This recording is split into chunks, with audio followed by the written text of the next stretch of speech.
Vous écoutez Gaspard Navigue.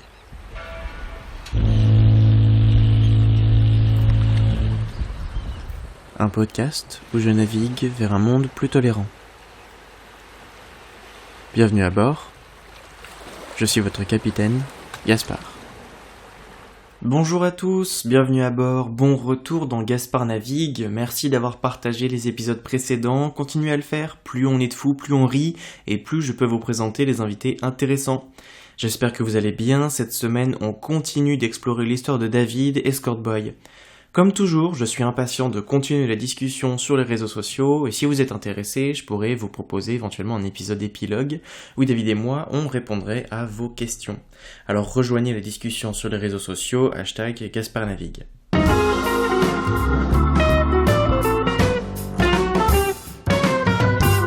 J'aimerais préciser quelque chose avant de reprendre notre discussion.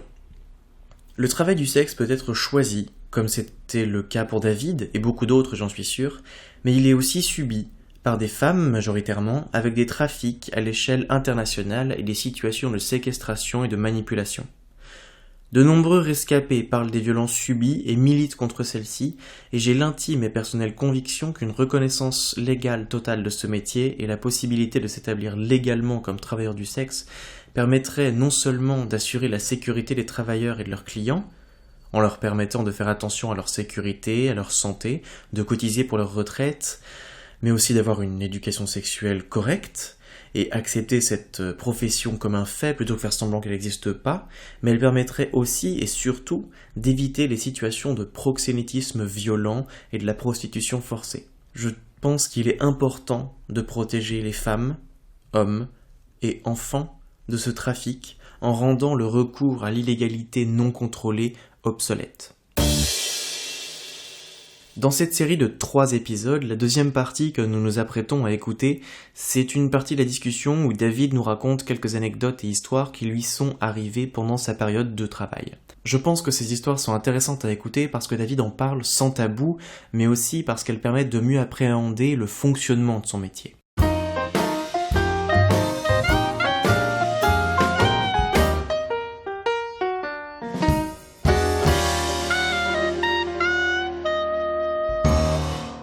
Oui, est-ce que tu as des histoires à nous raconter, des J'en ai trucs, des quelques-unes en anecdotes effet. ou pas? Alors, Vas-y, est-ce que t'es prêt? j'ai très peur. Non, ça va bien se passer. Vas-y. Je vais t'en sortir T'inquiète. quelques-unes. Je vais commencer par ma première fois avec une fille. Ma première fois avec une fille, c'était pendant un de mes contrats. Donc un client m'avait contacté de façon à savoir si j'étais apte à coucher avec une fille. Donc moi à la base, je me suis posé des questions parce que étant gay de Parce que- base, Ouais, ouais, toi t'es gay, je suis t'es pas 100% pan, gay. bi, Ouais, tout à t'es fait. gay. Donc étant Ok. gay de base, grosse question, est-ce que je me sentirais prêt à le faire ou pas, passer le cap? Sachant que j'ai énormément de respect pour les femmes, hein, je veux dire, je suis entouré à 95% de femmes dans la vie. Mais Hmm. c'est quand même quelque chose, ça me faisait peur, c'était un grand pas en avant. Et donc j'ai fini par accepter parce que déjà d'une, il proposait beaucoup plus que ce que je demandais. Et à côté de ça, je me suis dit, Hmm. faut pas mourir con, hein, autant essayer. On sait pas, ça se trouve, je vais aimer. Hmm. Oui, clairement, c'est comme ça que je suis devenu gay, hein. C'est en me disant, je vais pas mourir con, hein, Exactement. faut bien que j'essaye. Puis bon, finalement, je meurs tellement pas con que je vais te style à ce stade si je On continue à coucher on est avec des tous mecs. passés par là, je crois. Il y a un moment dans sa vie où on s'est dit, il faut qu'on Clairement. teste parce que bon. Donc ça a été une première fois assez cocasse et en même temps assez glauque. C'est bête à dire, mais donc la personne m'avait contacté, était venue me chercher. Je sais pas, je peux dire les lieux ou pas du tout si- En vrai, dis les lieux D'accord. si tu veux, Donc hein. elle était venue me chercher donc là où je faisais mes études et on s'était déplacé jusqu'à la ville d'Aix-les-Bains. Donc on était censé rencontrer Ouais. l'agente dame. Et quand on est arrivé là-bas, En vrai, donne-leur des noms, hein. Je sais pas, genre elle, Roxane, et lui alors lui, Philippe, je m'en hein. souviens pas, mais elle s'appelait Maria. Je pense qu'elle se reconnaîtra pas. Donc ouais, Sacré Maria. sacré Maria. Sacré Ouais. Maria. Donc on est parti en direction d'Aix-les-Bains où on était censé rencontrer donc Maria. Maria, 24 ans, la peau bronzée, qui respire le soleil, charmante, avec les cheveux noirs et lisses, enfin vraiment une vraie poupée, magnifique. Et Hmm. donc au début, il me dit, bon, par contre, je te préviens, j'ai fait appel aussi à une escorte pour la fille. Donc voilà, je suis tombé un peu des nues. Je dis d'accord, mais c'est-à-dire, et en fait, C'est quoi ce c'était pas une délire? escorte, enfin, c'était pas une escorte, c'était une prostituée qui, du coup, était dans un appartement qui avait été aménagé pour l'occasion, c'est-à-dire que ça devait être de base un T3, si je dis pas de conneries, et tout l'appartement avait été transformé en plusieurs cabines, donc pour des passes. Donc ça a été assez comment dire, surprenant de prime abord. En fait, on est... Oui, Mais dis-moi. attends. Non, non, non, vas-y, continue. Mais j'ai 3000 En fait, questions. je me suis rendu compte que j'étais rentré dans le milieu pardon, de la prostitution, mais version cliché. C'est-à-dire que quand je suis rentré dans l'appartement, je m'en suis pas rendu compte tout de suite, mais j'ai vu trois hommes pardon, sur ma droite, ils étaient dans le salon. T'en avais trois qui étaient assis sur un canapé autour d'une table basse à jouer aux cartes. Enfin, vraiment, vraiment dans le délire du cliché. Ah Un ouais. autre qui était dans la cuisine qui surveillait l'entrée. Et au début, je me suis dit, ah, donc ça, j'imagine, c'est les Macs. Donc les différentes chambres étaient sur notre gauche et donc chaque chambre était divisée en deux avec une espèce Ouais. de rideau très lourd et très épais qui séparait en fait les chambres. Et donc au moment où donc j'ai regardé ces hommes qui étaient en train de jouer aux cartes, je j'ai pas tilté tout de suite parce que je pense que j'étais ultra impressionné par le moment. Puis j'allais après tout coucher avec une fille, donc c'était pas rien, tu vois, j'étais focalisé sur ma Oui, mission. c'était. Et, Ouais. et en fait, je me suis aperçu qu'il y en a un qui avait une espèce de bosse à la taille et j'ai pas compris au début. Et quand je suis repassé, j'ai regardé et en fait le gars portait un flingue Oh, dans le genre ultra choquant. Enfin, j'étais partagé entre comment dire l'envie de rigoler parce que j'étais stressé et dans l'idée de me dire mais est-ce que Maria elle était vraiment là de son plein gré, est-ce que ça allait bien se passer et tout. Enfin, on est oh, rentré dans la putain. fameuse cabine, elle nous attendait, donc on avait un lit de place, voilà, elle a commencé à nous parler, on s'est installé donc avec mon client sur le lit. C'était censé être mon meilleur ami dans le délire puisque j'étais pas censé dire que j'étais escorte de peur d'attiser la curiosité. Et donc on a commencé à faire notre affaire. Je crois que le plus dur dans tout ça, c'est qu'il m'a fallu bien 15 minutes pour me mettre en forme. Je sais pas si c'est parce que je pensais au gars qui était dans le salon ou si c'est parce que clairement j'étais terrorisé à l'idée de coucher avec une femme. Mais ça s'est plutôt bien Ouais. passé. Elle a bien fait le job. Elle m'a accompagné. J'ai plutôt bien aimé. Enfin, c'était cool Mais au alors, début. donc, mais, parce que du coup, là, attends, pause, pause. Là, donc là, t'es dans la chambre, dans l'espèce de maison close aixoise Exactement. étrange.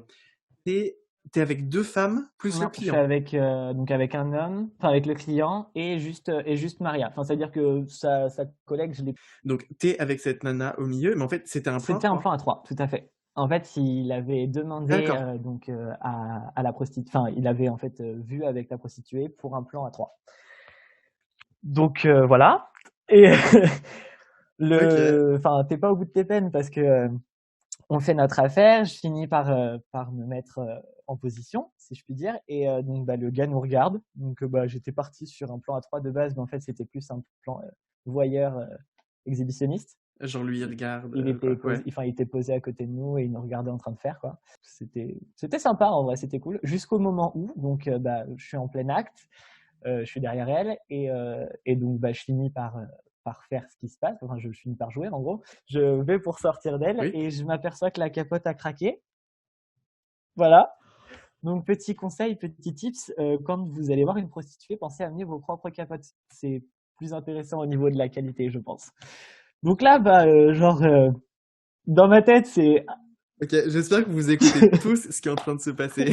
J'espère que vous êtes attentifs à ce qui est en train de se dire. donc Ok. là, je balise. Hein, du coup, je suis comme ça, genre ah très bien. Elle me dit t'es clean, t'es clean. Je lui dis oui, bien sûr, je suis clean. Je fais des tests assez souvent. Et en fait, mon Hmm. client avait eu la très bonne idée de lui dire que c'était ma première fois.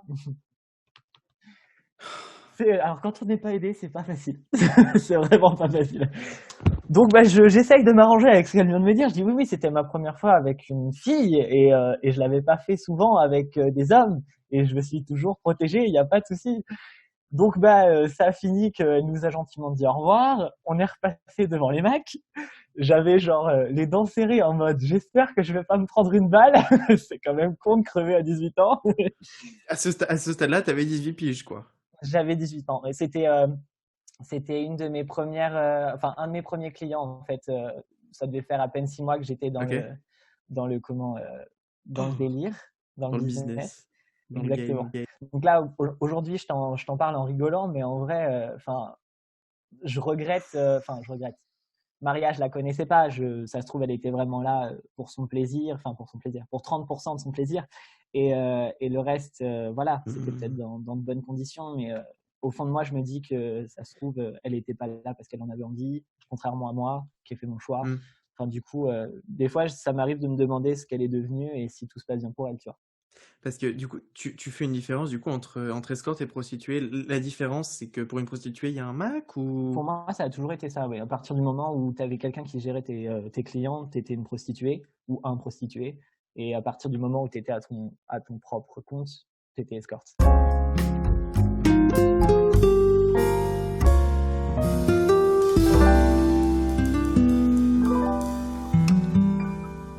Mes clients avaient beaucoup de différences entre eux. C'est-à-dire qu'il Ouais, y avait une différence sociale, mais une différence aussi corporelle. C'est-à-dire que, alors, au niveau social, comme j'ai pu te le dire tout à l'heure, ouais. j'ai couché avec des pères de famille mariés. J'en suis pas forcément fier, mais bon, après, au bout d'un moment, on est limite, comment dire, résigné, tu vois. C'est-à-dire qu'on se fait à Hmm. l'idée, de toute façon, c'est leur choix et c'est comme ça. Mais Ouais, c'est comme ça leur truc, quoi. ouais, voilà. Ouais. Après, j'ai aussi couché avec des gens qui faisaient des métiers où l'homosexualité, c'était pas forcément tout à fait ça. Je pense Alors, notamment, les gens forcés dans le placard. c'est ça, exactement. Du genre, ça m'est arrivé, alors je sais pas s'il était général, capitaine, officier, sous-officier, j'en sais rien, mais enfin, j'ai déjà couché donc avec un gars qui était dans l'armée de terre, apparemment assez gradé. Et du coup, enfin voilà, c'est juste pour dire qu'il y a il y a encore des métiers où, même si on est en 2020, enfin bon, ça s'est passé il y a 2 ans, mais où bah, c'est compliqué, quoi. Ça m'est arrivé de coucher avec un jeune sportif, très mignon, genre vraiment très cute, qui était gaulé comme, je veux dire, waouh, une statue grecque, mais orientale du coup. Et, euh, et en fait, il venait me voir parce que il était pas du tout à l'aise avec son homosexualité et en fait, il, il pensait pas qu'il pourrait passer à autre chose. Pour lui, c'était un hétéro dans la vie et dans ses rêves les plus fous, un homosexuel comme il est vraiment, tu vois. Mais tout ça pour dire que du coup, ça m'est arrivé aussi donc, de coucher avec des gens de mon âge. La plupart de mes clients étaient plutôt âgés. Je ne vais pas forcément Ouais. donner un âge particulier, Une mais c'était fourchette. une fourchette, ouais, je dirais entre 40 et 60 ans à peu près. Après, c'est parce qu'il y en a quelques-uns au-dessus de 60, mais j'évite de le dire parce qu'après on va dire ah non, mais c'est bizarre et tout. Ah, écoute, c'est comme ça. Le plaisir, ça ne meurt pas. Tu passes pas 60 ans et ton plaisir est mort. C'est fini. Tu ne ressens Ouais, plus. mais justement, j'allais dire, mais genre, ça va donner une autre perspective des relations physiques, toi, pour ta vie. Je sais que moi, c'est une de mes grosses angoisses, c'est de me dire qu'à un moment, j'aurais plus envie de mon copain.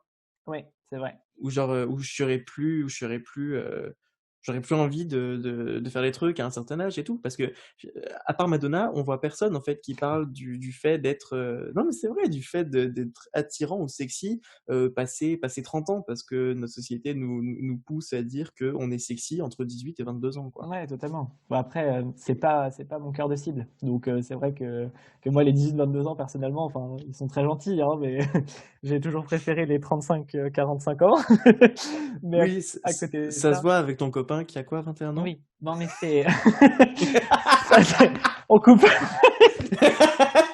C'est pas pareil, c'est pas pareil. Moi, je te parle de sexe, je te parle pas d'amour. C'est sûr que ça a été un peu à double tranchant, en fait, de coucher avec des moins jeunes. Parce que j'avais l'impression, alors c'est peut-être horrible de dire ça, mais de rendre service parce que bah, passer un certain âge dans notre société, enfin du moins dans l'univers gay, Hmm. on a tendance à être vite périmé. Et ça, je trouve ça quand même Ouais. vraiment triste. Mais à côté de ça, ça a quand même énormément renforcé le fait que mes clients, passés à un certain stade, décidaient d'arrêter de me voir parce que bah, je décidais de me laisser pousser la barbe ou du coup de laisser exprimer ma pilosité, sachant qu'en fait, eux, ce qu'ils voulaient, c'était coucher avec un minet de 18 ans qui était imberbe, enfin totalement pas mon style. Donc, du coup, c'était compliqué de me dire qu'en fait, on était vraiment dans cette société de consommation, de jeunesse. Enfin, j'avais vraiment l'image d'espèces de vieux vampires qui venaient juste aspirer un minimum de jeunesse, tu vois. Enfin, ils n'étaient pas tous Ouais. comme ça, hein, bien évidemment, mais pas T'en avais mal. quelques-uns qui te faisaient te sentir un peu mal à l'aise. Bah, un vrai morceau de viande, en fait. C'est con à dire, hein, et puis en même temps, avec le métier que je faisais, peut-être que, mais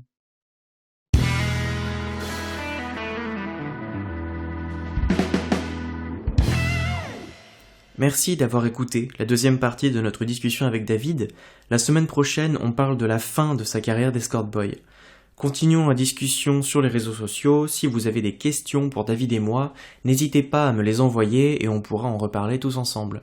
C'était un plaisir de vous avoir à bord. Faites attention en descendant de l'embarcation. À la semaine prochaine. Si vous avez aimé cet épisode, n'hésitez pas à vous abonner et laisser un commentaire sur Apple Podcast. Rejoignez-moi sur les réseaux sociaux, Gaspard navigue partout. Si vous souhaitez me soutenir encore plus loin, le lien de mon Ko-fi est disponible dans la description de l'épisode.